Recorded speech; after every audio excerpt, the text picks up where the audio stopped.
The bell had just rung for lunch when it happened. A loud thud echoed through the crowded hallway, followed by a gasp that rippled through every student standing nearby. The new girl, a quiet brunette named Lena, fell to the floor, blood running from her nose. The one who'd done it, the school's golden athlete, Troy Carson, smirked, his friends laughing behind him. No one knew it yet, but in less than 5 minutes, that smirk would fade. The same girl he'd just attacked would rise, not in anger, but with a calm, piercing stare that would silence the entire hall. Because Lena wasn't just another new girl. She had trained for years under a man known by few and feared by many, her late father, a decorated combat instructor for the U.S. Marines. And that day Troy Carson was about to learn that not every quiet face is weak, and not every tear means surrender. Lena Morgan transferred to Westdale High halfway through the year. Her mother had taken a job at a local hospital after losing her husband in a training accident overseas. They'd moved often before, but this one felt different. Lena was tired of starting over, tired of pretending she didn't hear the whispers every time she walked into a new classroom. On her first day, she sat at the back, avoiding attention. Her worn backpack looked out of place next to designer handbags and spotless shoes. She didn't talk much, and that made her an easy target. By the second week, rumors, she's weird. She talks to herself. She's poor. Troy Carson, the star basketball captain, was the kind of guy who loved an audience. Loud, confident, and cruel when no teachers were around.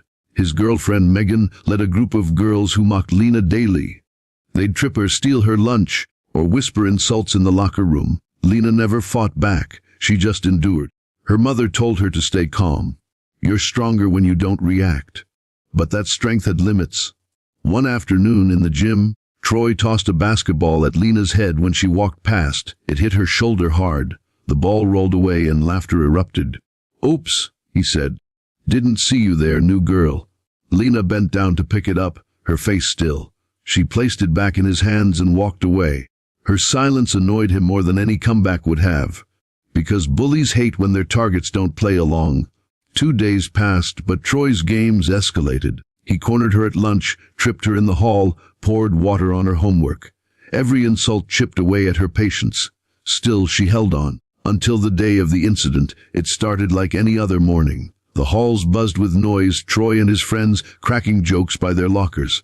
Lena walked by, clutching her books. But this time Troy wasn't satisfied with words. "Hey, new girl," he called out, blocking her path. "Where you rushing? Late for your loser club." Lena kept walking.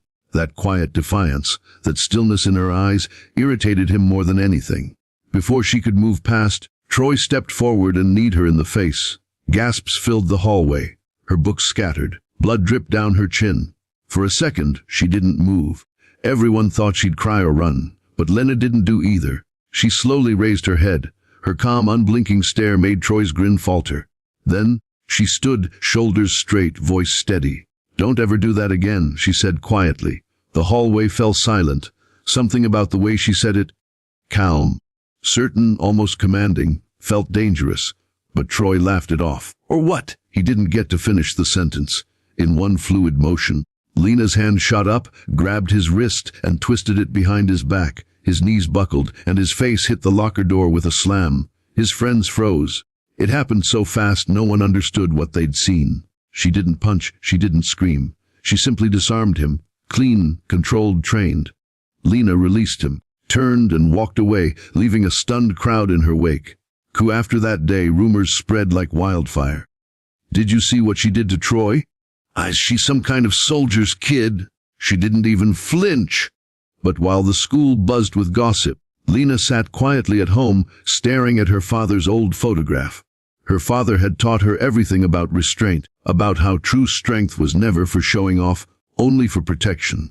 And though she defended herself, guilt weighed on her heart. She hadn't wanted to hurt anyone. That night her mother walked into her room. "I heard what happened," she said softly. "I didn't want to," Lena whispered. "I know." Her mother interrupted gently. "Your father would have been proud. You stood up for yourself, and you did it without hate." Those words healed something deep inside her.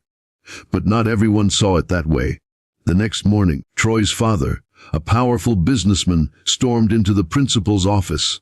He demanded Lena's suspension. The principal hesitated. Witnesses had seen everything. The school's security cameras had caught the attack and Lena's measured defense. So instead of suspension, Troy was given 2 weeks detention and a public apology. But apologies from bullies rarely mean anything. When he returned, the atmosphere shifted. He wasn't laughing anymore, but his anger simmered. He wanted revenge, and Lena could sense it coming. For a while, Lena stayed quiet, focusing on her studies. But something in her had changed. She joined the school's after-hours self-defense